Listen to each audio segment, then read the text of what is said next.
Ouais.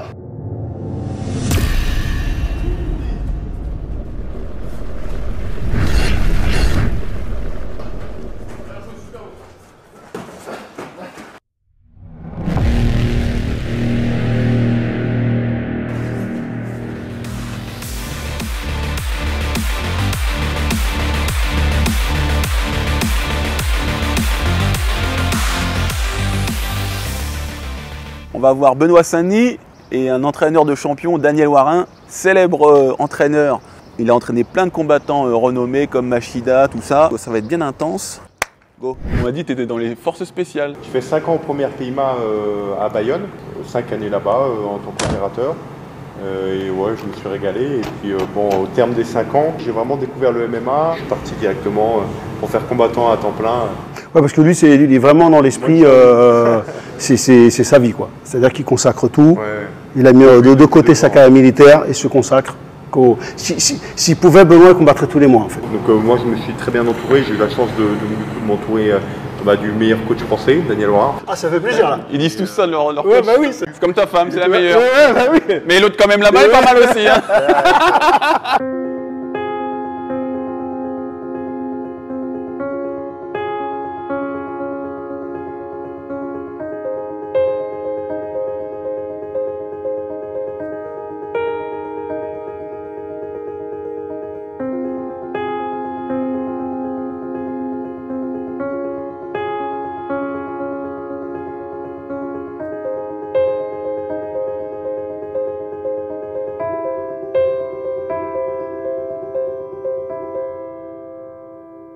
Et donc, explique-moi tout ça.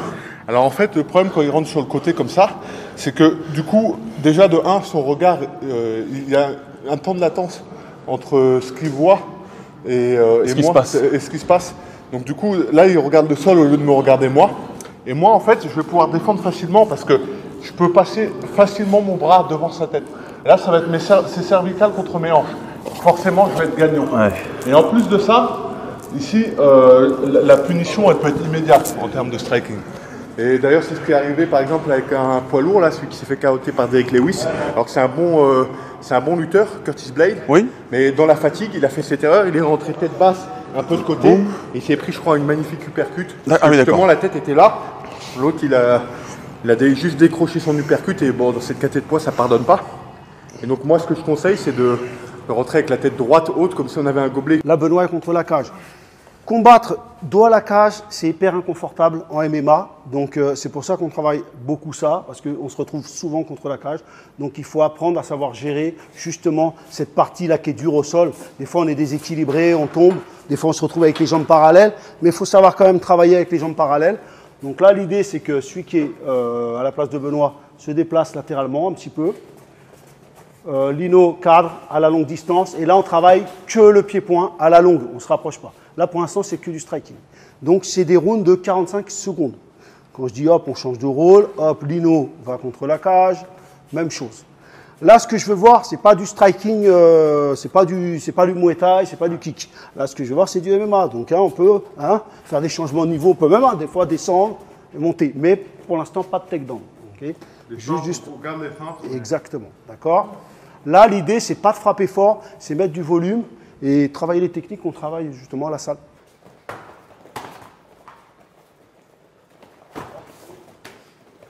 Voilà, on contrôle, on met du volume, hein. On retire la force. Oui, super.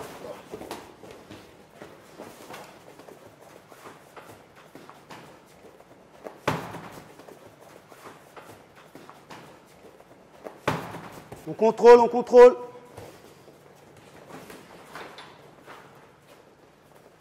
Voilà, faites des changements de niveau.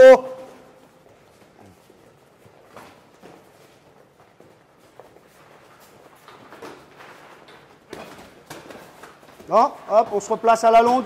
Top, on change de rôle. On respire.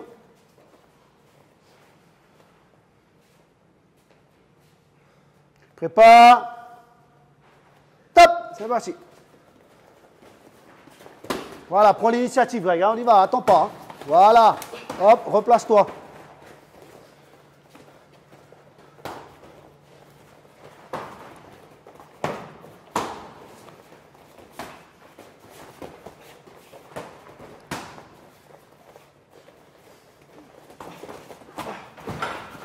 Hop, on se replace.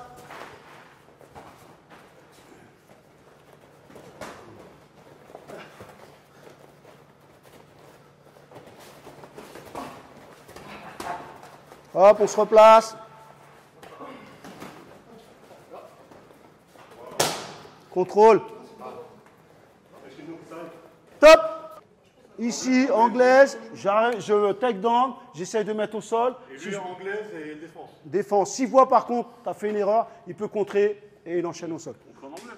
En anglaise, mais aussi en take down, en lutte aussi. Prépare. Top.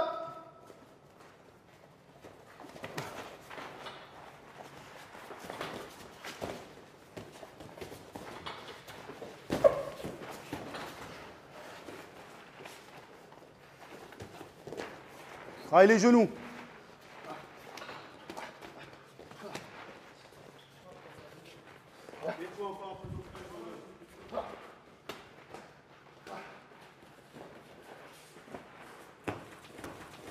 Oui. Hop, replace-toi.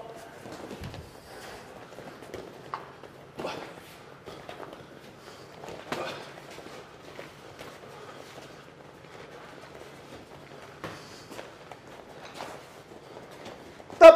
Change de rôle. Belle défense. Hein. Top. C'est parti. Alors Greg, maintenant tu peux mettre au sol si tu veux. Tu n'es pas obligé. Tu peux rester en anglaise aussi. Reste contre la cage. Oui, bon timing.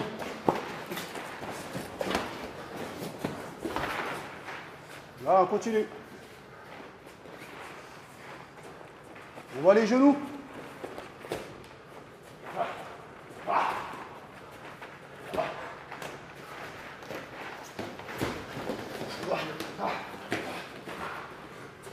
Replacez-vous.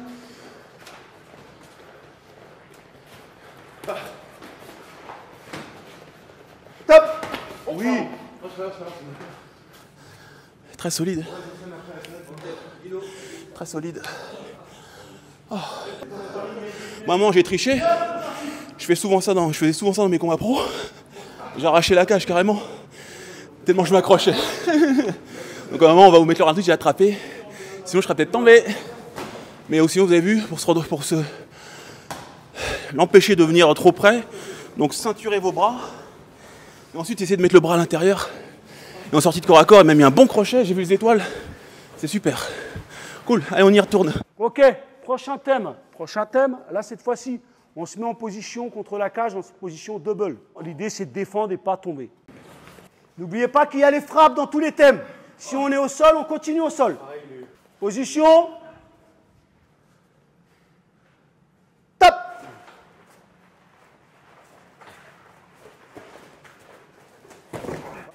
Voilà, on continue. Voilà, on ne perd pas la position au sol.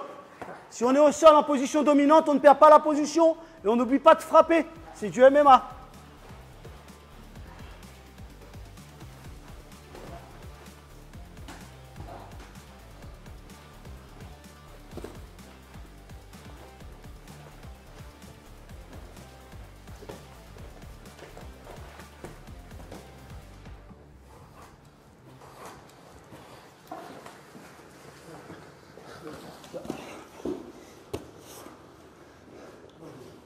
Top. Top.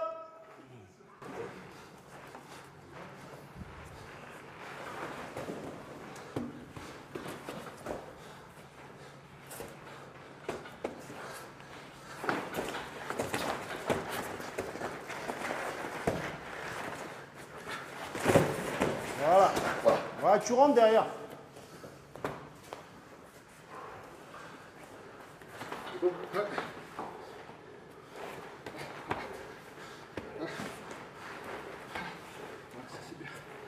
Alors, on envoie les frappes, Lino.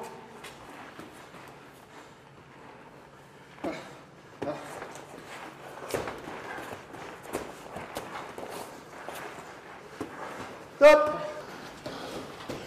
Là, ce que fait très bien Benoît, c'est la pression constante. Et en sortie de corps à corps, il te met des beignes qui sonnent. Ça lui fait très bien ça.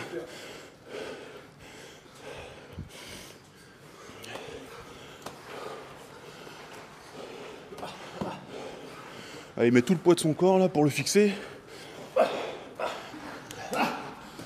Les coups d'épaule, vous avez remarqué. Ça fait partie de l'arsenal maintenant, les coups d'épaule. Et quand on est par terre, il faut essayer de se prendre le moins de coups possible. C'est un peu logique ma foi, mais essayer de mettre les bras où il faut pour pas prendre trop cher. Généralement pour les combats on fait 8 thèmes, Ouais. mais on les répète 2 fois. En fait ça fait à peu près 16. 16 minutes. Et en fait si tu calcules ça fait, ça fait 15 ou 16 minutes de travail. Oui. Tu vois? Comme les- Voilà, exactement. Explosif et voilà, capable de exactement. récupérer Voilà, vite. exactement. D'accord. Exactement. En fait, généralement, c'est pas des, c'est pas des longs entraînements. Parce que tu as vu, le MMA, il y a tellement de trucs à travailler. Donc, on va à l'essentiel, en fait. C'est pour ça qu'à l'échauffement, on fait tout de suite du spécifique. Tout de suite. On Faut peut pas laisser se perdre du temps. reposer, puis après on fait un libre. Ok, avec Benoît. c'est parti. Ok. Et là, Benoît, il va faire un petit peu de sparring libre contre Greg. Ok, mais on récupère un petit peu d'abord. Fais-moi un petit 2 minutes. 2 minutes, c'est bien. Hein. C'est un format où tu mets plus d'intensité, c'est mieux. Hop. Here we go.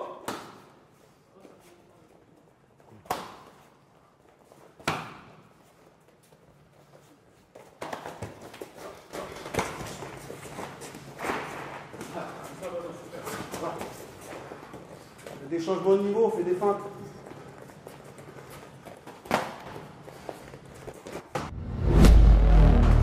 Ah, tu jettes trop sur ton kick, là. Trop téléphoné. Ah oui, envoie tes points. Ne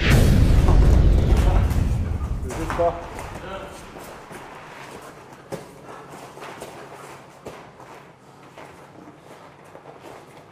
Quand tu vois que c'est trop dur, tu relâches et après tu reprends. Voilà.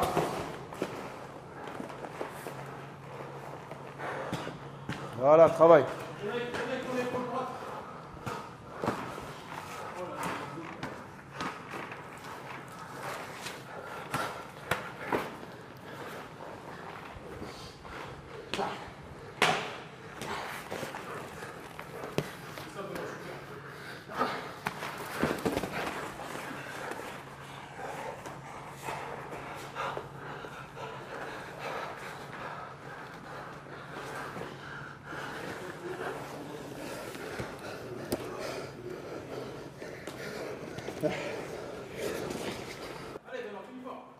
Non, on travaille doucement. Là. Ouais.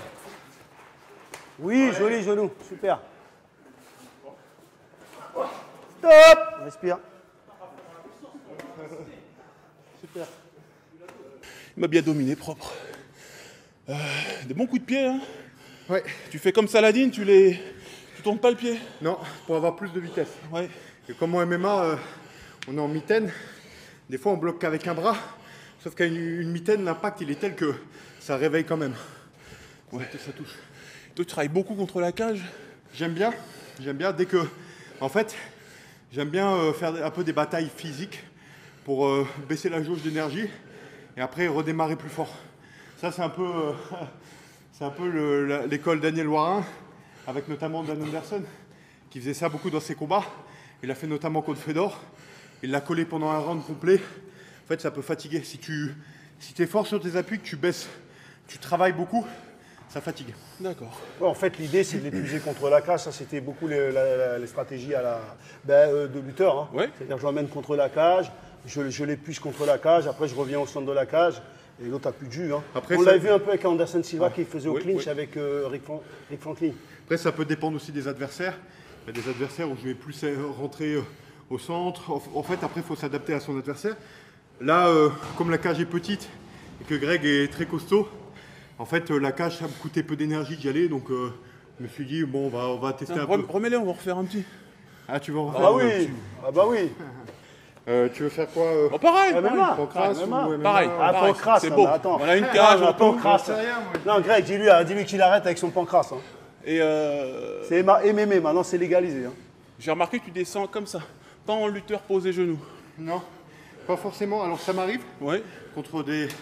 En fait, ça dépend ce que je veux faire. Ça dépend si je veux juste diriger mon adversaire dans un endroit de la cage ou si je veux vraiment l'amener au sol sur le coup. Amener au sol, tu poses le genou, diriger, tu restes debout. Amener au sol, ça arrive souvent que je pose le genou. D'accord. Ça m'est arrivé même dans mes combats assez régulièrement. Après, des fois j'ai amené au sol comme ça quand le mec est fatigué. Des fois juste un déséquilibre suffit.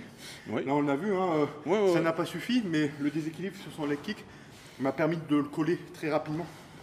Et donc ouais, tout est efficace à un moment donné. Et ce que je fais toujours mal, c'est je recule en ligne plutôt que de reculer au moins un pas ou deux et ensuite des accès. Et aussi quand tu rentres. Quand tu rentres sur le dernier, tu as vu, j'ai mis un crochet en contre. Ouais. Parce que après tu es rentré agressif, donc ça m'a un peu surpris. Mais j'ai réussi à sortir. Bon désaxage, si le mec il attaque de loin, il va forcément rentrer en ligne. Exactement. Et tu désaxes. Fais gaffe parce que l'attaque en ligne, il y a des mecs qui sont spécialistes de ça. Voilà, on travaille. On travaille un peu debout, voilà.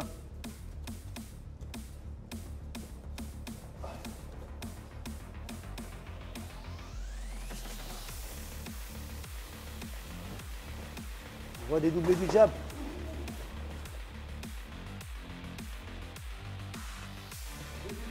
Voilà, repousse-le, tu retravailles un peu debout. Ouais. Oui, joli ça. Ouais. Et les doublés. Ouais.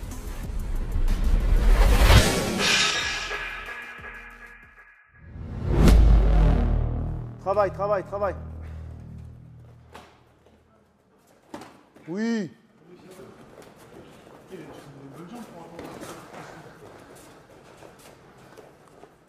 Jab à la face, jab au corps. On voit un overhand derrière. Travaille.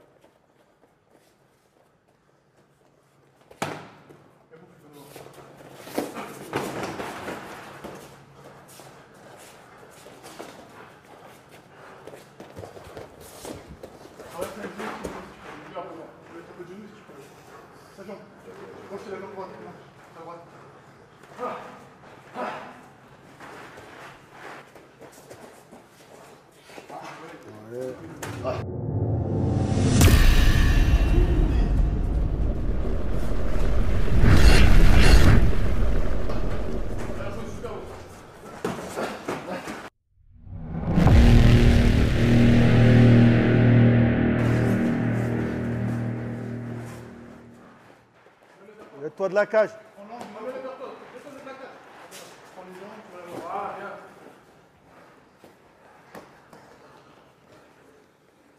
Voilà, tu travailles maintenant.